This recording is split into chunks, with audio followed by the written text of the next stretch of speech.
This is Tereska at the Urban Seedling Home Garden. Couple things around. Here's my cucumber tower. If you look in here, where did I see that before? You will find that there's female flowers and male flowers. And the female flower, here we are, is like a mini cucumber with a flower on the end. And the male flower is just a flower. Now, in order to get a cucumber, you need some kind of insect to go from the male flower to the female flower to pollinate. And when that happens, your cucumber will grow.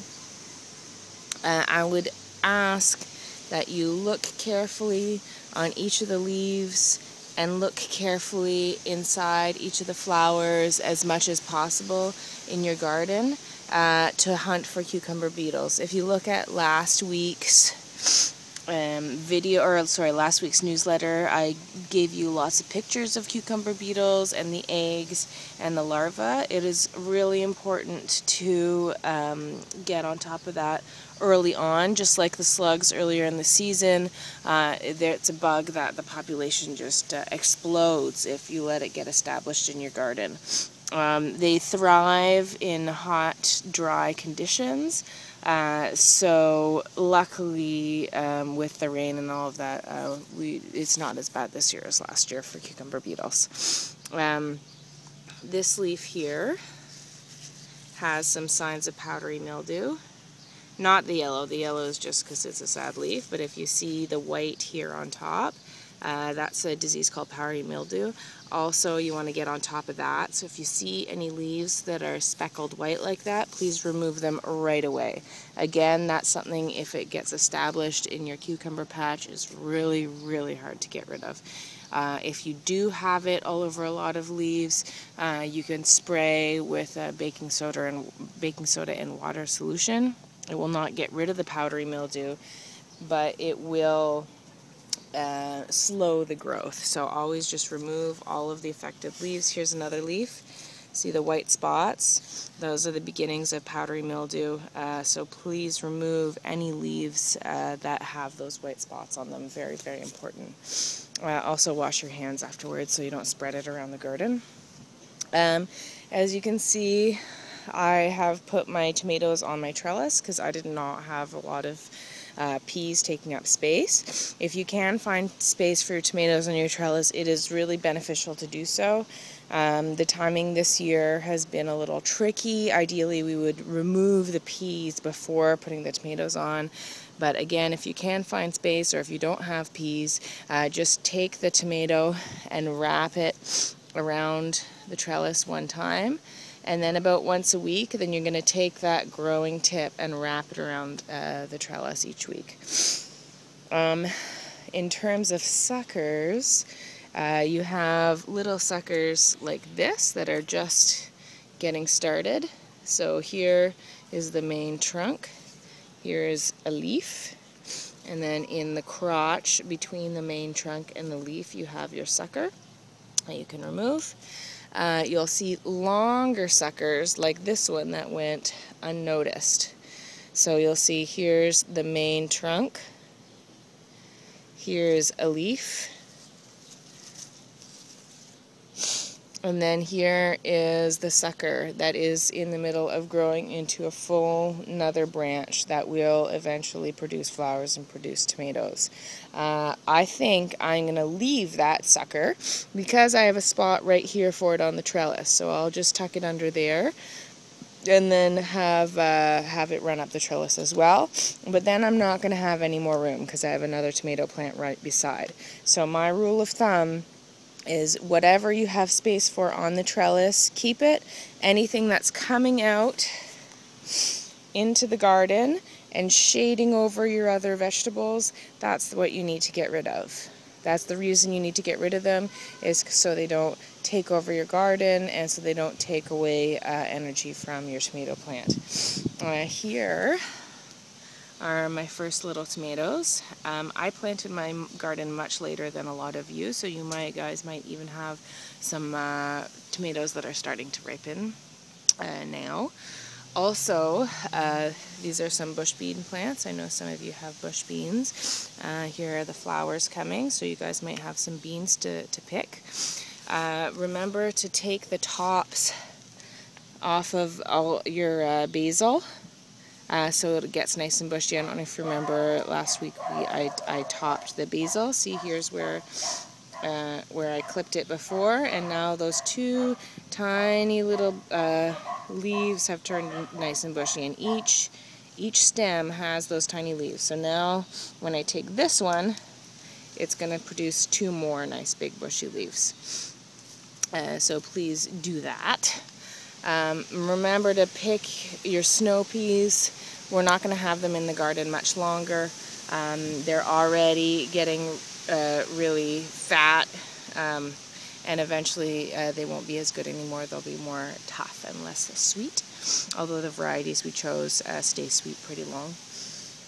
For the carrots and beets, I believe that some of you will have carrots and beets that are going to be ready soon. So what you can do to check is just stick, oh, that leaf needs to go. Stick your finger, it's very dark down there, isn't it? See, here's a sad looking leaf that we'll take out of the garden as part of our cleanup. Yeah, so you can just follow the stem down and investigate around and just judge the size of the beetroot. Same goes for carrots. Just stick your finger in the ground and judge the size of the root. Investigate around just like we did with the radishes and see how big your carrot or your tomato is before you pull it out. I suspect that you might have some nice sized tomatoes and carrots, if not right away, then soon. In the meantime, you can certainly start harvesting the beet leaves. This, I believe, is a disease, those little spots. It's something that you don't want to spread, so you can just remove, again, any affected leaves and let the unaffected leaves continue to grow. I've let my rocket go. I like the flowers a lot. I find them really tasty. They're good for pollinating insects. As long as they're not taking over your garden and shading out plants beside them, then you can feel free to just leave them or remove them as you wish. What else? Please continue to harvest the large outer leaves of kale and Swiss chard. Still delicious, so it's going to be delicious all year long. What I really wanted to show you, if you'll join me over to the other side of the garden. Oh yeah, here, these are nice looking cabbages, red and green. If you got a brassica bed, then you hopefully have nice looking cabbages as well. I'm going to leave these a little bit longer. You can harvest the big outer leaves and use them right away, or you can just wait.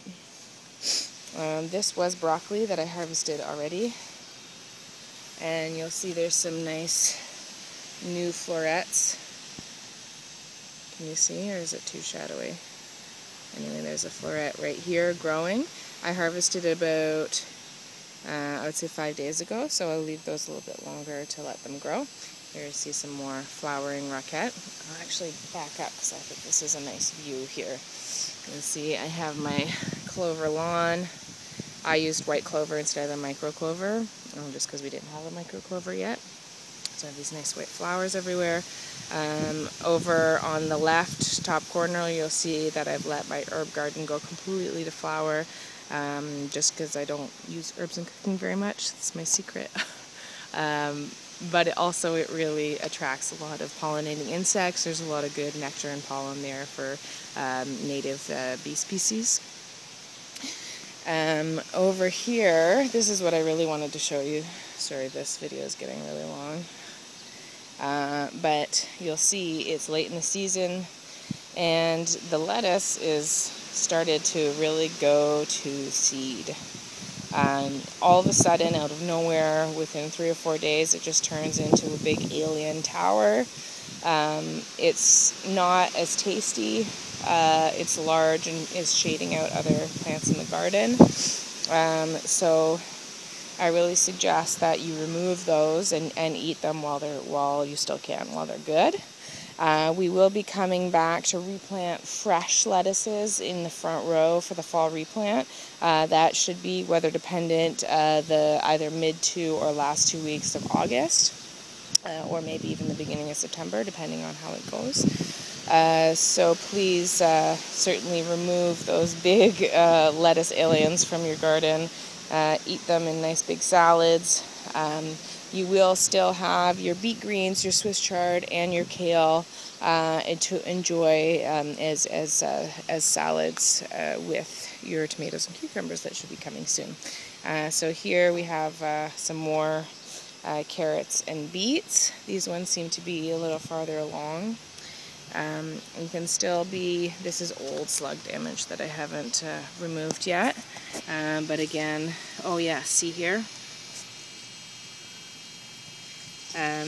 So here I can see I have a nice big beetroot, so I can investigate around and see if I want to let it keep growing a little bit longer or if I want to pick it right away. I think I'm going to leave that one a little bit longer, just because I don't need any beets tonight. But otherwise, you can look around here. The carrots, still small. Just investigating around under the beets. You can still, oh, that's really beautiful, Luca. Thank you. I'm doing my video.